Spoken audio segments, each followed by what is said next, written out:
I mean, I'm so inspired by these stories just because, a lot of times we do a lot of these talks and people say, "Oh, how surprising. You guys are optimistic."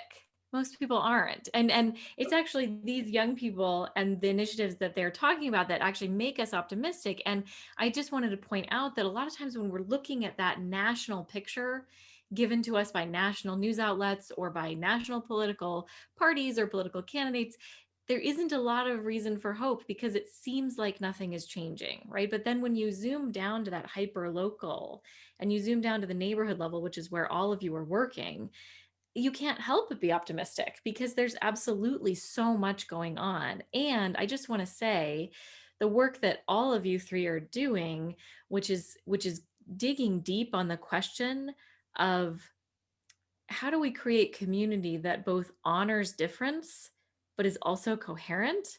I think that is the absolute most important work that can be done.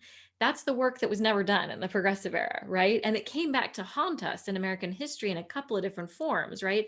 One, in the sense that in the 1950s, right before we went back, right before we did the backflip into the downturn, there were a lot of people saying this community is very conformist. It's too Imandeep kept calling it the homogenous blob, right?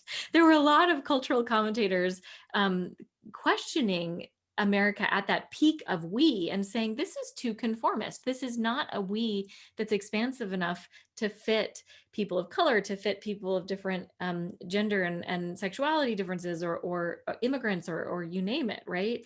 And unfortunately, the reaction in America was actually to go to just get hyper individualistic, right? And that's a little bit of the story of our downturn is that in questioning the homogenous blob of we-ness that we were in that moment, the solution that was proposed was to enter what Tom Wolfe, who was a cultural commentator in the 1970s, called was the me decade. Instead of just giving, we basically gave up on we and focused instead on me. And so I love the work being done by all of you to actually dig into the really hard question of how do we create a fully diverse, fully inclusive we? And that may need to be something dynamic, not just something static. And I love that. So thank you so much for doing that work.